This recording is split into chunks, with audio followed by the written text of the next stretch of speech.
Magandang araw sa lahat, samahan nyo kung magmuklat ng isang kwentong matagal nang isinulat sa aklat. Ang alamat na may kagat sa puso't isip ng lahat. Tukayin natin ang sapat, ang kahirapang kumakalat. Murang mga bilihin para lang sa may pera. Paano kaming alipin? Kumakayon mag-umaga kahit di mo sabihin. Halata ang pagdusa para lang may pangkain. Sa amin wala nang natira. Kwento ng bawat huwan na nag-aasang makausad kayon sa kahirapan. Makaraos lang hinahangad, gawan ng paraan. Magtubusan lang ang pangangailangan ng anak ng siping kasiyahan. Kulang ang pagkain, hindi lang po may bukas pang ihain.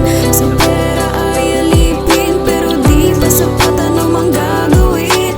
Kanino ba aasang nagugutom kong pamilya? Napakarami ng problema, wala na ba itong pag-asa? Sa umagay mong mabangon, kumayod ng marangal. Bawat araw ay hamon sa tagumpay na banal. Kahit mahirap bumangon at ang landas ay mabagal, di patitinag sa alon, ang baon lamang ay dasal. Simpleng buhay ay hangad sa puso na nagmamahal. Konting sahod na bayad, sipag pa rin ay natural. Ding marangya na kalahad sa buhay natin na aktwal.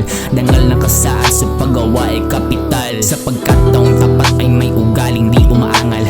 Yamang pusong dapat kailanman na di mapapantayan. Bawat hakbang sa pag-angat ay tuwid na inaasal. Sa sipag na nararapat ay may supling itatagal. Sa mga taong lumalaban ng patas, ako'y saludo. Sa gitna ng hirap ng labanan ay di sumusuko. Kahit madapa man o masugat,